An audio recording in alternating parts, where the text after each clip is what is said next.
যারা লাউ খেতে একদম পছন্দ করেন না, একবার এইভাবে মুখরোচক স্বাদে লাউয়ের নিরামিষ কোফতা কারি বানিয়ে দেখুন। লাউয়ের খোসা ছাড়িয়ে নিয়ে এইভাবে গ্রেটারের সাহায্যে গ্রেট করে নিন। সঙ্গে সঙ্গে এইভাবে জল চিপড়ে বের করে দিয়ে একটা মিক্সিং বোলে ট্রান্সফার করে দিন।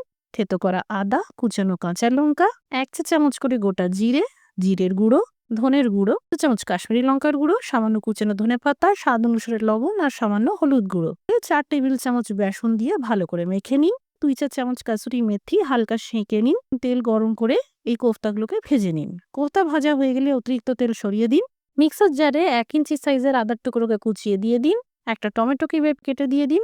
২ টো কাঁচা লঙ্কা দিয়ে স্মুথ পেস্ট তৈরি করুন। ফোড়নে ভেজে নিন ১ চা চামচ গোটা জিরে আর একটা শুকনো লঙ্কা। আঁচটা একদম কমিয়ে দিয়ে ১ চা চামচ করে জিরের গুঁড়ো, ধনের গুঁড়ো, ঝাল লঙ্কার গুঁড়ো, কাশ্মীরি লঙ্কার গুঁড়ো, সামান্য হলুদ গুঁড়ো আর লাউ চিপড়ে যে জলটা বেরিয়েছিল সেই জলটা দিয়ে মসলা কষিয়ে নিন। এবার আদা, লঙ্কা, টমেটোর পেস্টটা দিয়ে মিনিট ভেজে নিন।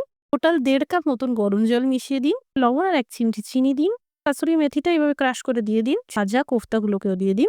১/২ চা চামচ গরম মসলার গুঁড়ো, ১ চা চামচ মতন কর্নফ্লাওয়ার পাউডারকে 1/4 কাপ জলে মিশিয়ে দিয়ে দিন। সবশেষে কুচানো ধনেপাতা ছড়িয়ে নামিয়ে নিন।